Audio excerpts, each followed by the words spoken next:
Hello guys, welcome to Apple Questions Explained, and today we're going to explore the history of Mac Pro and what leaks tell us about its future. Make sure you're subscribed so that you can watch more content and many unanswered questions regarding Apple. And just put up your views and comments in the comment box below, which has been enabled. And this topic came first place in the voting poll I've conducted. So if you want to vote, please make sure you're subscribed because as soon as I post a voting poll, it will appear in your mobile activity feed on a mobile and notification feed on a desktop so that you can vote. So without any further ado, let's start. So what is the Mac Pro? The Mac Pro is a line of workstation computers designed and produced by Apple. The first Mac Pro was released in 2006, replacing the Power Mac G5, which was a more than capable computer, although it had thermal throttling issues and various issues. And if you want me to make a video on the history of Power Macs, please comment in the comments below. And the Mac Pro, who is it intended to? Which field is it intended to? Is that it is intended for professional users or prosumers who need powerful hardware and high level of customization for their work. Which means they need a high level of customization because suppose you need 192 gigs of RAM, so these Mac Pros had a lot of customization that you could add any amount or any number of gigs of RAM, storage, graphic cards, GPUs, CPUs, etc. So that's why they needed a high level of customization because they needed powerful hardware. And over the years, Apple has released several versions of the Mac Pro, each with a significant update to its hardware and design.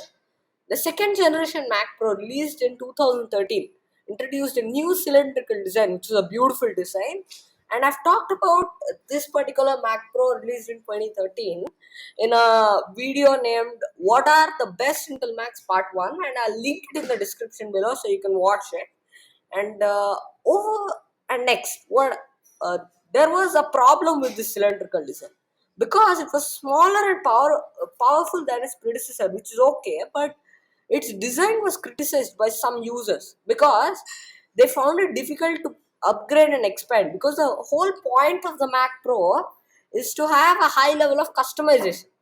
But this particular Mac Pro didn't have customization, which is the reason why that particular design was criticized by many users because they found it difficult to upgrade and expand. And in 2019, Apple corrected all these mistakes they made in a 2013 Mac Pro by again returning to the more traditional tower design, or fondly known as the cheese grater Mac design. And the new Mac Pro from 2019 is highly customizable and even sale right now with the ability to add up to 28 cores and 1.5 terabytes of RAM and multiple GPUs. So I've talked about the difference between CPU and GPU in the last videos, and I've explained both of them. So if you want to watch that particular video, then you can check the link in the description below. And the base model of this particular Mac Pro from 2019 was starting from $6,000, which is very expensive. But as for leaks regarding the future of the Mac Pro, there have been rumors that Apple is working on a new version of the Mac Pro that will use its own processors, replacing the Intel processors used in the current model, which is in sale, as I told you earlier. And these rumors are based on Apple's recent shift to its own processors in other Mac models, which has resulted in significant improvements and power efficiency. But the problem is Apple Silicon is not yet optimized for Mac Pro because it's not powerful enough. But according to Mark Gurman, who's a very popular and accurate leaker, he says that the M2 Ultra will be released in the Mac Studio, but there will also be an M2 Ultra Extreme, which is extreme to the M2 Ultra itself, which will be a double M2 Ultra or another extreme even to the Ultra series, which will have four M2 Maxes fused together, or two M2 Ultras fused together. And also says that there will be about 48 cores 48 CPU cores and 152 GPU cores, and will also accommodate 192 gigs of memory. So it's a very, very significant upgrade, although it's not as powerful as the last model using the Intel process in 2019.